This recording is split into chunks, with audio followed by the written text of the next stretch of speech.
Greetings, everyone. Thank you for coming to this STAR Forum hosted by MIT's Center for International Studies.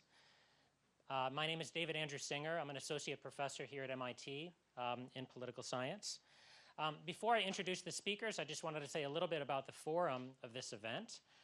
We're going to start with Professor James Galbraith speaking about his book. We'll have discussion comments by Rachel Wellhausen. And then we will open up the floor to Q&A. And again, during Q&A, we ask that you come forward and use the microphones that are available on the floor. So first of all, we're very happy to have Professor James K. Galbraith here with us today. He's the Lloyd M. Benson Jr. Chair in Government Business Relations and Professor of Government at the University of Texas at Austin. Galbraith is also a senior scholar of the Levy Economics Institute and chair of the Board of Economists for Peace and Security, a global professional network. He also writes a column for Mother Jones and occasional commentary in many other publications, including the Texas Observer, the American Prospect, and The Nation.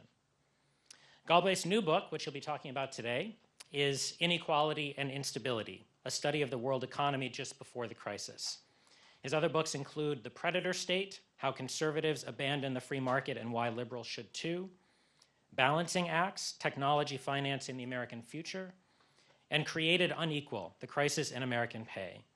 He's also co-edited a number of books and authored 2 textbooks. So we're very pleased to have him today. We're going to ask him to speak for approximately 20 minutes, and then we'll move to discussion and Q&A. Thanks.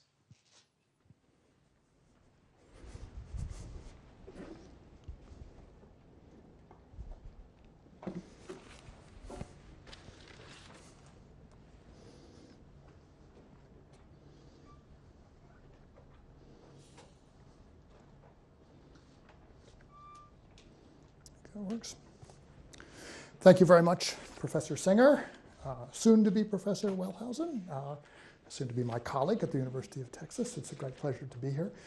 On a day when the election results in France and Greece call attention to a changing popular mood, at least in some parts of the world, after 4 years of an unresolved economic crisis. I'm certainly very pleased to be here at MIT to talk about a book that studies some of the issues that I think are relevant to the onset of the events with which we've been faced in recent years.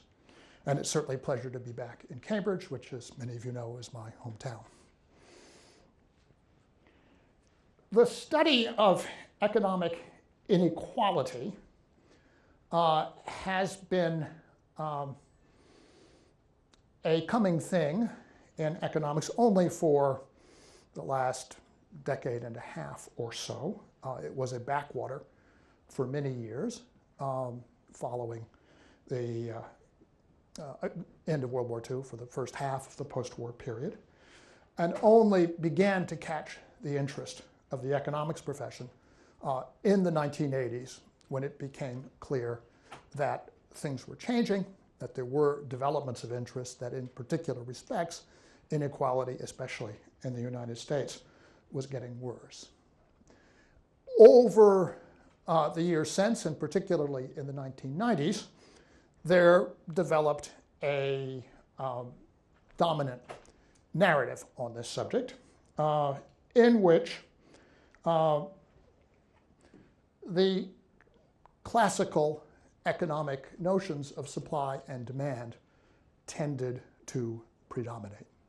That is to say, there developed in the literature an explanation of inequality that was based upon technology and the demand for skill, education and the supply of skill, immigration and trade and the supply of unskilled labor, contending forces operating in the labor market, but operating in ways that economists understood to be substantially microeconomic, market-driven in character.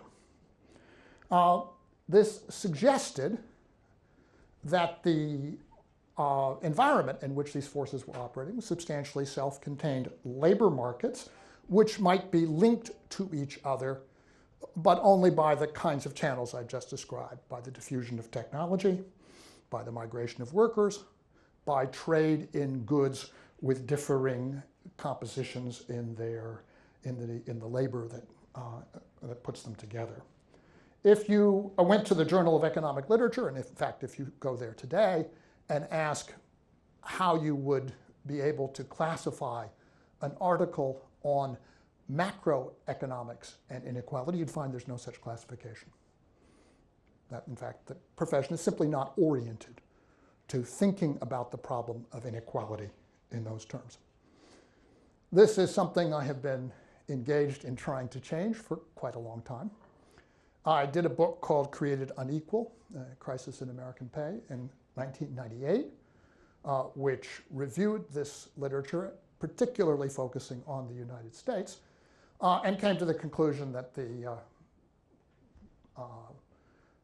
narrative framework was not adequate to describe what was actually happening, and that one needed to have a much clearer picture of how inequality, movement of inequality, fit into the ongoing evolution of economic conditions. This book, Inequality and Instability, extends that work to the world at large. And it does so in the first instance, as the earlier work also attempted to do, by building on a very substantial project of the collection of information, of data, of measurement of inequality and the movement of inequality around the world. So I begin the book with a little quotation from a Cambridge, Massachusetts philosopher, as it happens, about the proper role of information gathering at the root of this kind of project of inquiry. I was not the first, obviously, to realize that in order to understand something about the movement of inequality in the world economy, you had to have good information on it. Very capable people had done a great deal of interesting and important work in this area, particularly in the 1990s, when at the World Bank and later at WIDER in Helsinki, the World Institute for Development Economics Research, scholars had assembled the mass of measurements, survey measurements of inequality that had been done in the world up to that point. The problem with the work was not in the collection of the data, but in the fact that the original source data simply wasn't rich enough to give a reliable picture of what is going on. And that was for two reasons.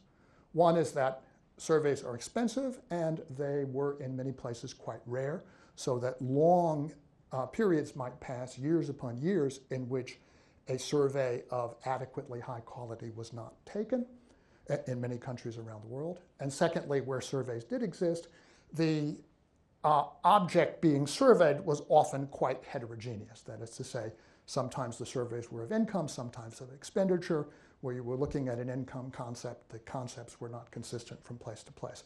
Not the fault of anybody working in this area, but a problem for scholars attempting to work with the resulting data collections.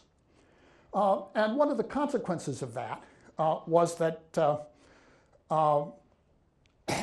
the literature built upon this work was quite indefinite in what it seemed to show. In particular, one of the great original insights of development economics research, that of Simon Kuznets, relating inequality to income level as the development process progressed, faded from view.